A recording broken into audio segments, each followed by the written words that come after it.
Friends, credit card నుంచి amount తీసేవాళ్ళు ఎవరైనా ఉంటే ఈ వీడియో చూడండి. యాక్చువల్‌గా ఏంటంటే హెచ్‌డీఎఫ్‌సీ కార్డ్, వన్ కార్డ్ అంటే మీకు bank of Baroda and yes bank. ఈ 3 క్రెడిట్ కార్డ్స్ ఉన్నవాళ్ళు ఈ వీడియో చూడండి. మీరు దాని నుంచి అమౌంట్ తీస్తున్నట్లయితే అంటే లైక్ ఒక మర్చెంట్ దగ్గర ఎక్కడైనా అమౌంట్ తీసుకున్నట్లయితే, ఒకప్పుడు ఈ బ్యాంక్స్ అనేవి యుటిలిటీ చార్జెస్ అనేవి ఎయకుండా మీరు ఎంతైతే యూజ్ చేశారో ఆ బిల్లే జనరేట్ చేసేవాళ్ళు. ఇప్పుడు యాక్చువల్‌గా హెచ్‌డీఎఫ్‌సీ బ్యాంక్ ఏం చేసిందంటే, మీరు ఎంతైతే అమౌంట్ యూజ్ చేస్తారో ఆ 1,00,000కి మీకు 1% ప్లస్ జీఎస్టీ పడుతుంది. సో, ఇది యుటిలిటీ చార్జెస్ అనేస్తున్నారు.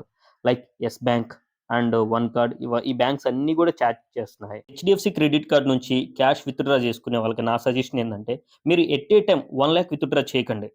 ఒక 50,000, 49,000 ఇలా విత్‌డ్రా చేయండి. మీకు ఆ యుటిలిటీ చార్జెస్ పడవు.